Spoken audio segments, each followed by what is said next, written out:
Chers abonnés, bonjour. Nous allons avancer quelque peu dans la lecture méditée de ce livre qui constitue le thème de nos minutes actuelles.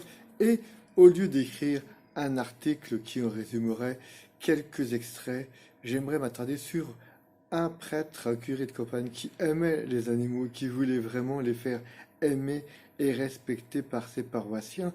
Et il fut amené à répondre à quelques questions à ce sujet.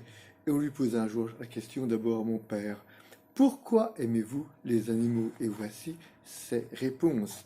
Les raisons sont multiples, mais il y en a certaines, une spécialement, qui peut être considérée comme la source des autres, ultérieure et successive. Je suis fils de cultivateur.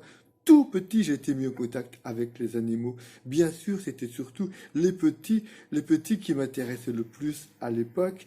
Petit lapin, petit chat, petit chien, petit veau et petit poulain.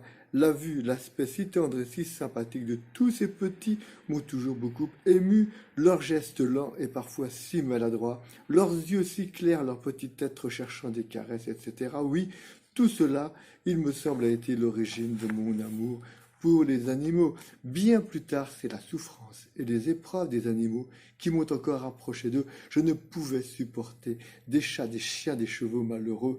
Quand je dis malheureux, alors j'en jugeais surtout par leur regard triste, mais je ne pouvais pas non plus voir quelqu'un frapper un cheval ou une vache sans protester.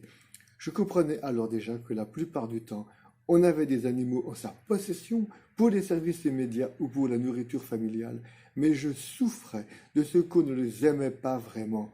Et puis, disons la chose, souvent, on ne se gênait pas avec eux.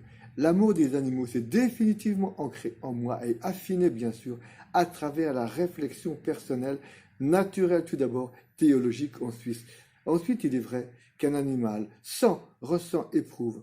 Il sait rendre à sa manière, qui est d'ailleurs très touchante, l'affection, l'amitié, l'amour. De plus, il est fidèle. Il peut être malheureux, regardez ses yeux. Il peut être très heureux, regardez ses yeux lumineux. Et bien sûr, la dernière raison qui finalement devient la première, c'est que Dieu a mis tous les animaux sur notre route pour notre utilité, il faut le dire, mais en comptant que nous respections nos devoirs envers eux. Il les a créés pour orner le mieux possible sa création, pour répandre le plus diversement possible la vie, tout en profitant à l'homme et en lui rendant service. Voici la lecture du jour que je vous laisse méditer, chères auditrices, chers auditeurs et chers abonnés. À très bientôt.